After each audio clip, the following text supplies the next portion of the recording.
شب بارات ایک ایسی رات ہے جس میں انسانوں کی زندگیوں کے بارے میں نہایت اہم اور خاص فیصلے کیے جاتے ہیں۔ یہ وہ رات ہے جس میں یہ طے کیا جاتا ہے کہ کون زندہ رہے گا اور کون اس دنیا سے رخصت ہو جائے گا، کس کی زندگی میں آسانی آئے گی اور کس پر آزمائش نازل ہوگی، کس کے رزق میں کشادگی ہوگی اور کس پر تنگی آ جائے گی، کون غریب سے امیر بن جائے گا اور کس کی زندگی میں مصیبتوں کا آغاز ہونے والا ہے، اور کن لوگوں کے نام مردہ لوگوں کی فہرست میں لکھ دیے جائیں گے۔ تو کیا ایسی رات آپ کے لیے عام ہو سکتی ہے؟ آج کے اس ویڈیو میں ہم آپ کو بتائیں گے کہ شب برات کی حقیقت کیا ہے، اس رات نامہ اعمال کیوں بدلے جاتے ہیں، اور اس رات انسانوں کے بارے میں کون کون سے خاص فیصلے کیے جاتے ہیں، اور اگر خدا نخواستہ ہمارا نام بھی مردہ لوگوں کی فہرست میں لکھا جا چکا ہو تو ہمیں کیا کرنا چاہیے۔ اس رات کتنے اور کن لوگوں کی مغفرت کی جاتی ہے، اور وہ کون سے بدقسمت لوگ ہوتے ہیں جن کی مغفرت نہیں کی جاتی، اور حضور نبی کریم صلی اللہ علیہ وآلہ وسلم نے اس رات کون کون سے اعمال کرنے کا ارشاد فرمایا ہے، اور ضرورت کے مطابق مسلمانوں کو شب برات کس طرح گزارنی چاہیے۔ شب برات اسلامی سال کے 8ویں مہینے شعبان المعظم کی 15ویں رات کو آتی ہے۔ شعبان کی 15ویں رات کو شب برات کہا جاتا ہے۔ یہ رات 15 شعبان کی فجر تک رہتی ہے۔ یہی وہ رات ہے جس کے بارے میں نبی کریم صلی اللہ علیہ وآلہ وسلم نے امت کو خبردار فرمایا۔ یہ رمضان سے پہلے آنے والی آخری بڑی رات ہے۔ شب کے معنی رات کے ہیں اور بارات کے معنی ہے بڑی ہونا، کیونکہ اس رات مسلمان توبہ کر کے اللہ تعالیٰ کی بارگاہ میں اپنے گناہوں کی معافی مانگتے ہیں اور اپنے گناہوں کو چھوڑنے کا پختہ وعدہ کرتے ہیں، تو اللہ تعالیٰ اپنے رحمت کے صدقے بے شمار مسلمان کو جہنم سے رہائی عطا فرما دیتا ہے۔ اس لیے اس رات کو شب بارات کہا جاتا ہے۔ ام المؤمنین حضرت عائشہ صدیقہ رضی اللہ عنہا فرماتی ہیں، ایک رات میں نے دیکھا کہ حضور صلی اللہ علیہ وآلہ وسلم میرے حجرے میں تشریف نہیں رکھتے۔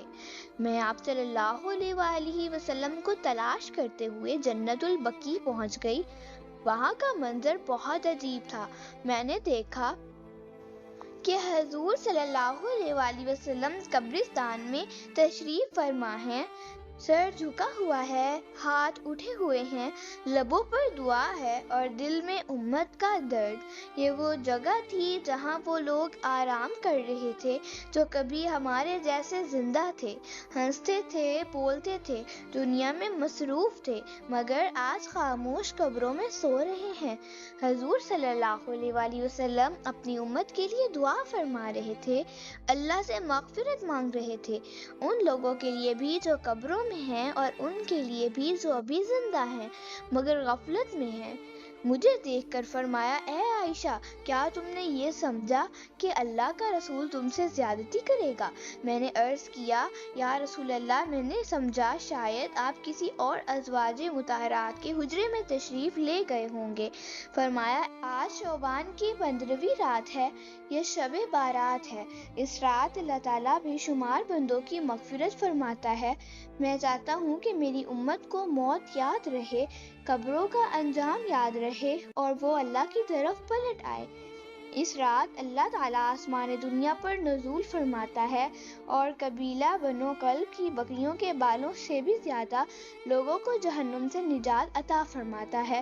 یہ وہ بابرکت رات ہے جس کے دامن میں اتنی رحمت ہے کہ کوئی محروم نہیں رہتا، سوائے ان بد نصیب لوگوں کے جو شرک میں مبتلا ہوں، دل میں کینہ رکھتے ہوں، قطع رحمی کرتے ہوں، ناحق قتل کرنے والے ہوں، شرابی ہوں یا بدکار ہوں۔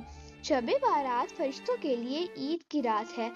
جس طرح زمین والوں کے لیے 2 عیدیں ہوتی ہیں، اسی طرح آسمان والوں کے لیے بھی 2 عیدیں ہیں، ایک شب بارات اور دوسری شب قدر۔